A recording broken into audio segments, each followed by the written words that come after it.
जय जगन्नाथ स्टूडेंट्स। तो आज आम आउ गोटे क्लास आरंभ करवा जेटार नाम होची लोक कहानी।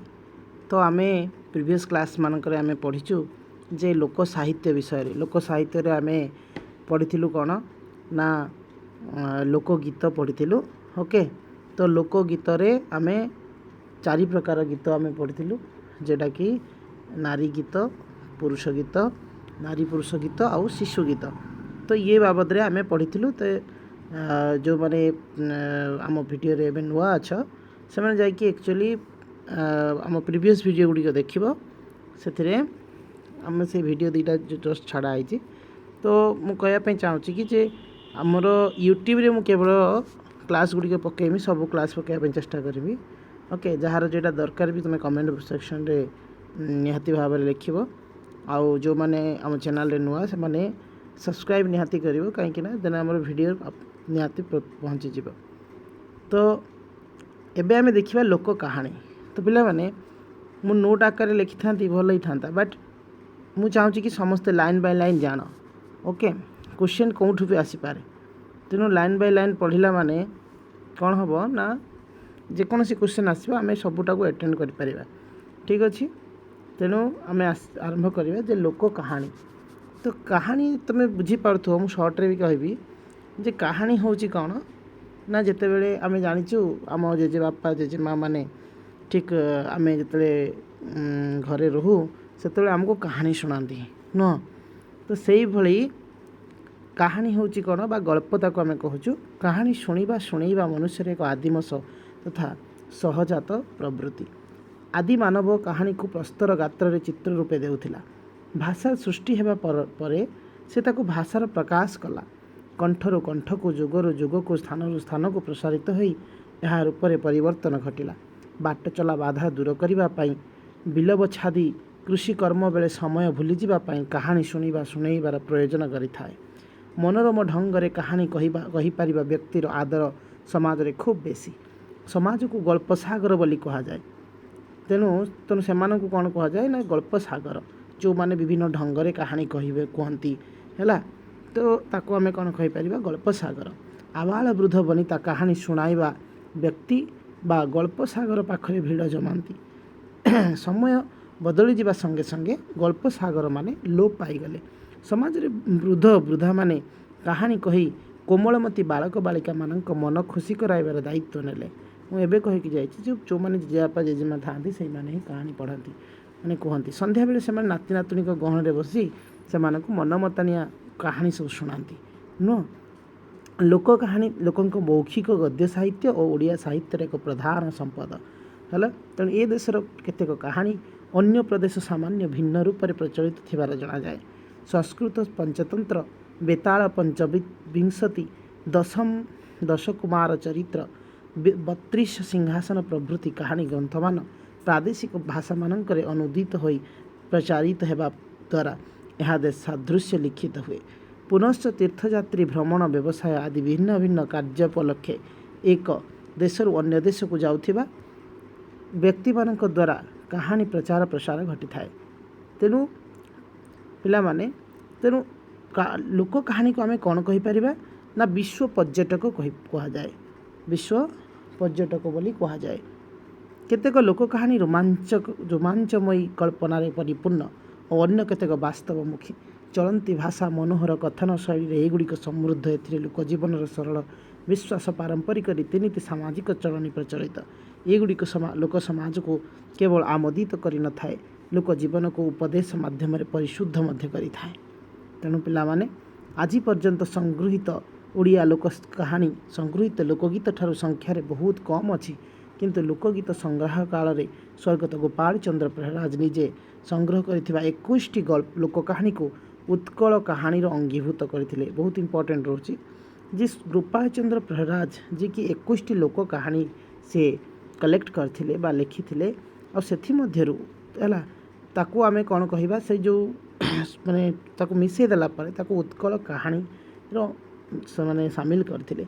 द्वितीय ओडिया लोकगल्प पुस्तक है कौन ना जनईका है करण महिला द्वारा संगृहीत और श्री राघवानंद दास द्वारा प्रकाशित ଯାହାର ଶୀର୍ଷକ କଥା ଲହରୀ ବା ଉତ୍କଳ କାହାଣୀ ସଂଗ୍ରହ। ତ ଏସବୁ ଗୋଟେ ଗୋଟେ ନାମକରଣ, ତା ଭିତରେ ବହୁତ କାହାଣୀ ଥାଏ। ତ ଆକ୍ଚୁଆଲି ତାପରେ 1921 ଖ୍ରୀଷ୍ଟାବ୍ଦରେ ପ୍ରକାଶିତ ହୋଇଥିବା ଉତ୍କଳ କାହାଣୀ ଦର୍ପଣ ନାମକ ଏକ ଲୋକଗଳ୍ପ ସଂକଳନ। ଏହାର ସଂଗ୍ରାହକ ଥିଲେ ଶ୍ରୀ ରାଧାମ ଚରଣ ମହାପାତ୍ର ଓ ପ୍ରକାଶକ ଥିଲେ ଶ୍ରୀ ନରସିଂହ ଦାସ। ତ କ୍ୱେଶ୍ଚିନ୍ ଯଦି ଆସେ ଯେ ଉତ୍କଳ କାହାଣୀ ଦର୍ପଣର ଉତ୍କଳ କାହାଣୀ ଦର୍ପଣର ସଂଗ୍ରାହକ କିଏ ଥିଲେ ନା ଶ୍ରୀ ରାଧାଚରଣ ମହାପାତ୍ର, ପ୍ରକାଶକ ଥିଲେ ଶ୍ରୀ ନରସିଂହ ଚରଣ ଦାସ। 1923 ଖ୍ରୀଷ୍ଟାବ୍ଦରେ ଶ୍ରୀ ଉପେନ୍ଦ୍ର ନାରାୟଣ ଦତ୍ତଗୁପ୍ତ ନାମକ ଜଣେ ବ୍ୟକ୍ତି ଫଲ୍କ ଟଲ୍ସ ଅଫ୍ ଓଡ଼ିଶା ଶୀର୍ଷକ ଖଣ୍ଡିଏ ପୁସ୍ତକ କଲିକତାରୁ ପ୍ରକାଶ କରିଥିଲେ। ଏହାପରେ 1958 ଖ୍ରୀଷ୍ଟାବ୍ଦରେ ବିଶ୍ୱଭାରତୀ ଦ୍ୱାରା ପ୍ରକାଶିତ ଲୋକରତ୍ନ ଡକ୍ଟର କୁଞ୍ଜ ବିହାରୀ ଦାସଙ୍କ ଗବେଷଣା ପୁସ୍ତକ ଓଡ଼ିଆ ଲୋକଗୀତ କାହାଣୀ ଓ ଓଡ଼ିଆ ସାହିତ୍ୟ ଏକାଡେମୀ ଦ୍ୱାରା ପ୍ରକାଶିତ ଲୋକଗଳ୍ପ ସଞ୍ଚୟନ ଏହି କ୍ଷେତ୍ରରେ ଦୁଇଟି ଉଲ୍ଲେଖନୀୟ ଗ୍ରନ୍ଥ। ହଜାର ହଜାର ବୃଦ୍ଧ ବୃଦ୍ଧା ଏବେ ମଧ୍ୟ ଓଡ଼ିଶାର ଗାଁ ଗଣ୍ଡାରେ ବାସ କରନ୍ତି, ଯେଉଁମାନଙ୍କର ଲୋକ କାହାଣୀ ମୁଖସ୍ଥ, ଯେଉଁମାନଙ୍କର ମୃତ୍ୟୁ ପରେ ଲୋକ କାହାଣୀ ବିଲୟ ଅବଶ୍ୟମ୍ଭାବୀ। ତେଣୁ ସେମାନଙ୍କଠାରୁ ଏଗୁଡ଼ିକୁ ଯେତେ ବେଶୀ ସଂଖ୍ୟାରେ ସଂଗୃହୀତ ହୋଇପାରିବ, ଓଡ଼ିଆ ସାହିତ୍ୟ ସେତେ ବେଶୀ ପରିମାଣରେ ରୋଧିମନ୍ତ ହୋଇପାରିବ। ପିଲାମାନେ, ଆଜିର ଲୋକ କାଲି ନାହିଁ। ତେଣୁ ସେଥିପାଇଁ ଯାହା ପାଖରେ ଗପର ଭଣ୍ଡାର ଅଛି ତା ପାଖରୁ ଯେତେ ଗଳ୍ପ କଲେକ୍ସନ୍ କରି ନେବା ଉଚିତ। ଯେତେ ଗଳ୍ପ କଲେକ୍ସନ୍ କଲେ ଆମ ସାହିତ୍ୟ ଭଣ୍ଡାର ସେତେ ସମୃଦ୍ଧି ହୋଇକି ରହିବ। ସେ ଲୋକ ଚାଲିଯିବ ସତେ, କିନ୍ତୁ ତାଙ୍କ ଗଳ୍ପ ଜୀବିତ ହୋଇକି ରହିପାରିବ। କିନ୍ତୁ ଯଦି ଆମେ ତାଙ୍କ ପାଖରୁ କଲେକ୍ଟ କରିକି ନ ରଖିବା, ତେବେ କ'ଣ ହେବ, ସେ ଗଳ୍ପ ଗୁଡ଼ିକ ତାଙ୍କ ସହିତ ସିଏ ବି ଚାଲିଯିବ। ସବୁ ଗଳ୍ପ ଆମେ ସେ ଭଲ ଗଳ୍ପ ସବୁ ଆଉ ପାଇବା ନାହିଁ। ତେଣୁ ଯେତେ ବି ପୁରୁଣା ଲୋକମାନେ ଅଛନ୍ତି ତାଙ୍କ ପାଖରୁ ଆମେ ଏସବୁ କଲେକ୍ଟ କରିବା ଦରକାର। ତେଣୁ ଖେଳ ଶେଷ କରି କୋମଳମତି ବାଳକ ବାଳିକା ସନ୍ଧ୍ୟା ସମୟରେ ଘରକୁ ବୁଢ଼ାବୁଢ଼ୀଙ୍କ ପାଖରେ ଏ ସବୁ ସେଇ ଜିନିଷ ଦେଇଛି ଯେଉଁଟାକି ଆମର ଉଦାହରଣ ଆକାରରେ ସବୁ ଦେଇଛି, ଏଗୁଡ଼ା ତୁମେ ଦେଖିଦେବ। ଓକେ, ଦେନ୍ ଆମେ ଦେଖିବା ବର୍ତ୍ତମାନ ଏଇ ଯେଉଁ ଲୋକ କାହାଣୀକୁ ଆମେ ଶ୍ରେଣୀ ବିଭାଗ କରିବା, ତା'ର ଟାଇପ୍ସ। ଓକେ, ତୋର ଲୋକ ଶ୍ରେଣୀ ଆମର ଲୋକ କାହାଣୀକୁ ଆମେ ସାଧାରଣତଃ ପୌରାଣିକ କାହାଣୀ କହିପାରିବା। ପୌରାଣିକ କାହାଣୀ, ଐତିହାସିକ କାହାଣୀ, କୈବଦନ୍ତିକ କାହାଣୀ, ପଶୁପକ୍ଷୀ ସମ୍ବନ୍ଧୀୟ କାହାଣୀ, ଉଷାବ୍ରତ ସମ୍ବନ୍ଧୀୟ କାହାଣୀ, ଅନ୍ୟାନ୍ୟ କାହାଣୀ, ଏମିତି 6 ଭାଗରେ ବିଭକ୍ତ କରାଯାଇଛି। ଓକେ, ତ ପୌରାଣିକ କାହାଣୀ କ'ଣ ନା ରାମାୟଣ କଥା ଆମେ ହେଇପାରିବ, ମହାଭାରତ, ଅନ୍ୟାନ୍ୟ ପୁରାଣ ପୋଥି। ଜଗନ୍ନାଥ ଦାସ ଯେମିତି ଲେଖିଛନ୍ତି, ବଳରାମ ଦାସ ସାରଳା ଦାସ ତାଙ୍କର ଯେଉଁ ସବୁ ପୁରାଣରେ ଲେଖିଛନ୍ତି କାହାଣୀ, ସେ କାହାଣୀକୁ ଆମେ ନେଇପାରିବା। ସୀତା ବନବାସ, ରାମ ରାବଣ ଯୁଦ୍ଧ, ଲକ୍ଷ୍ମଣ ଶକ୍ତିଭେଦ, ଭୀମ ଦୁଃଶାସନ ଯୁଦ୍ଧ, କିଚକ ବଧ, ଏସବୁକୁ ଆମେ କେଉଁ କାହାଣୀ ବୋଲି କହିପାରିବା ନା ପୌରାଣିକ କାହାଣୀ। ଏବେ ଐତିହାସିକ କାହାଣୀ କହିଲେ କ'ଣ ବୁଝିବ? ଏ ଶ୍ରେଣୀରେ କାହାଣୀର ସଂଖ୍ୟା ଖୁବ୍ କମ୍। ଓଡ଼ିଶାର ଗଜପତି ମହାରାଜା ପୁରୁଷୋତ୍ତମ ଦେବଙ୍କ କାଞ୍ଚି ଅଭିଯାନ, ବୀର ସୁରେନ୍ଦ୍ର ସାଏଙ୍କ ବୀରତ୍ୱ, ସଂଗ୍ରାମୀ ବୀର ଦଳବେହେରାଙ୍କ ସଂଗ୍ରାମ କୌଶଳ, ଚାଖି ଖୁଣ୍ଟିଆଙ୍କ ବୀରତ୍ୱ, ଝାନ୍ସୀ ରାଣୀଙ୍କ ଲକ୍ଷ୍ମୀବାଈଙ୍କ ବୀରତ୍ୱ କାହାଣୀ ବର୍ଣ୍ଣିତ ଐତିହାସିକ କାହାଣୀଗୁଡ଼ିକ ଆଜି ଲୋକ କାହାଣୀ ରୂପେ ପରିଚିତ। ତାପରେ କିମ୍ବଦନ୍ତୀମୂଳକ କାହାଣୀ, ଇଏ ସବୁ କ'ଣ ନା ବହୁ ପୌରାଣିକ, ଐତିହାସିକ ଓ ଦେବାଦେବୀ ସମ୍ପର୍କୀୟ କିମ୍ବଦନ୍ତୀ ଲୋକ କାହାଣୀରେ ରୂପ ପାଇଛି। କାଶିଆ କପିଳା ଭେଟ, ଶିବେଇ ସାନ୍ତରାଇ ଯାଉଖିଆ, ଧର୍ମପଦର କୋଣାର୍କ ମନ୍ଦିର ମୁଣ୍ଡି ମାରିବା, ଗାଲି ମାଧବ କାହାଣୀ, ଇନ୍ଦ୍ରଦ୍ୟୁମ୍ନ ମନ୍ଦିର ନିର୍ମାଣ, ଜଗନ୍ନାଥ ମୂର୍ତ୍ତି ନିର୍ମାଣ ଇତ୍ୟାଦି ଅସଂଖ୍ୟ କାହାଣୀ ଓଡ଼ିଆ ଲୋକ ସମାଜରେ ପ୍ରଚଳିତ। ଆଉ ଏଗୁଡ଼ିକୁ ଆମେ କ'ଣ କାହାଣୀ ବୋଲି କହିବା? କିମ୍ବଦନ୍ତୀମୂଳକ କାହାଣୀ। ହେଲେ ହିଁ ଏସବୁ ସତ୍ୟ ବକ୍ତା ଓ ଶ୍ରୋତା ଉଭୟ ଗ୍ରହଣ କରନ୍ତି। ବୁଝିଯାଇଛି? ତେଣୁ ପିଲାମାନେ, ତ ଯଦି କ୍ୱେଶ୍ଚନ୍ ଆସେ ଯେ କାଶିଆ କପିଳା, ଓକେ, ଇଏ ଗୋଟେ କେଉଁ ପ୍ରକାର କାହାଣୀ ନା ଇଏ କିମ୍ବଦନ୍ତୀମୂଳକ କାହାଣୀ। ଏବେ ଦେଖିବା ଆମେ ପଶୁ ପକ୍ଷୀ ସମ୍ବନ୍ଧୀୟ କାହାଣୀ। ପିଲାମାନେ, ବାଘ ଭାଲୁ ଗପ ଆମେ ବହୁତ ରାଜାମାନଙ୍କ ପାଖରୁ ଶିଖିଛୁ ବା ଶୁଣିଛୁ। ତେଣୁ ସେସବୁ ଯେଉଁ ବିଭିନ୍ନ ପଶୁମାନଙ୍କ ଉପଲକ୍ଷେ ହେଉ ବା ପକ୍ଷୀମାନଙ୍କ ଉପରେ ଯେଉଁ କାହାଣୀ ଆମେ ଶୁଣୁ, ଓକେ, ବା ଶୁଣାଉ, ସେଗୁଡ଼ିକୁ ଆମେ କ'ଣ କହୁ ନା ପଶୁପକ୍ଷୀ ସମ୍ବନ୍ଧୀୟ କାହାଣୀ। ତ ଏବେ ଦେଖିବା ଉଷାବ୍ରତ ସମ୍ବନ୍ଧୀୟ କାହାଣୀ। ପିଲାମାନେ, ଏଇଠି ଗୋଟେ ଅଛି ଯେ ସାରଳା ମହାଭାରତରେ ଶଶକ ଶୃଗାଳ ସିଂହ ଗଳ୍ପ, ଏସବୁ ଜିନିଷ ବହୁ ପଶୁପକ୍ଷୀ ସମ୍ବନ୍ଧୀୟ ଗଳ୍ପ ଅଙ୍ଗୀଭୂତ ଅଛି ସେଥିରେ। ଏବେ ଦେଖିବା ଉଷାବ୍ରତ କ'ଣ ବୁଝ ନା ଓଡ଼ିଆ ସମାଜରେ ବହୁ ପ୍ରକାର ଉଷାବ୍ରତ ଅଛି। ଉପବାସ ଇତ୍ୟାଦି ପାଳିତ କରାଯାଏ। ଓଡ଼ିଆ ନରନାରୀମାନେ ଏସବୁ ନିଷ୍ଠାର ସହିତ ପାଳନ କରନ୍ତି। ଉଷାବ୍ରତ ପାଳନର ଲକ୍ଷ୍ୟ ହେଉଛି ଯଶ, ଖ୍ୟାତି, ଧନ, ପୁତ୍ର ଇତ୍ୟାଦି ଲାଭ କରିବା।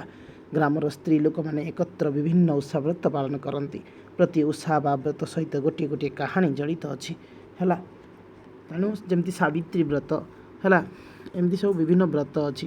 ତେଣୁ କାର୍ତ୍ତିକେୟ ବ୍ରତ, ଏକ ନିର୍ଦ୍ଦିଷ୍ଟ ଓଷା ଓ ବ୍ରତର କାହାଣୀ ସମ୍ପୃକ୍ତ ଦେବଦେବୀମାନଙ୍କର ମହିମା କୀର୍ତ୍ତି ରହିଥାଏ। ଦେବତା ସନ୍ତୁଷ୍ଟ ହେଲେ ସୁଫଳ, ଅସନ୍ତୁଷ୍ଟ ହେଲେ କୁଫଳ ମିଳିବାର ବର୍ଣ୍ଣନା ଏଗୁଡ଼ିକର ସ୍ଥାନ ପାଇଥାଏ। ବିଭିନ୍ନ ଓଷା ପ୍ରକାର ଓଷାବ୍ରତ କଥାମାନ ବର୍ତ୍ତମାନ ପୁସ୍ତକ ଆକାରରେ ଉପଲବ୍ଧି ହୋଇଥିଲେ ହେଁ ପ୍ରଥମେ ସେସବୁ ଲୋକ କାହାଣୀ ଭାବରେ ପ୍ରଚଳିତ ଥିଲା। ଓଡ଼ିଶାରେ ବିଶେଷ ଭାବରେ ପ୍ରଚଳିତ ଓଷାମାନଙ୍କ ମଧ୍ୟରେ ଖୁଦୁରୁକୁଣୀ ଓଷା, ବୁଧେଇ ଓଷା, ଷଷ୍ଠୀ ଓଷା, ବାଲି ତୃତୀୟା ଓଷା, ଦ୍ୱିତୀୟ ଓଷା, ବଡ଼ ଓଷା, ଚୈତି ଓଷା, ମଙ୍ଗଳା ଓଷା ଏ ସବୁ ସେହିପରି ଉଲ୍ଲେଖଯୋଗ୍ୟ।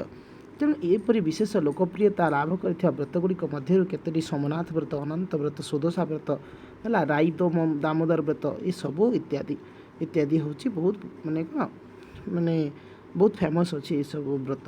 ଏବେ ଦେଖିବା ଅନ୍ୟାନ୍ୟ କାହାଣୀ। ଓକେ, ତ ଅନ୍ୟାନ୍ୟ କାହାଣୀ ଭିତରେ ସତ୍ୟନାରାୟଣ ପୂଜା କାହାଣୀ ଗୁଡ଼ିକ ସତ୍ୟପୀରଙ୍କ ମହାତ୍ମ ପ୍ରଖ୍ୟାପିତ ସର୍ବଶକ୍ତିମାନ ରୂପେ ସେ କାହାଣୀ ଗୁଡ଼ିକର ବିସ୍ତୃତ।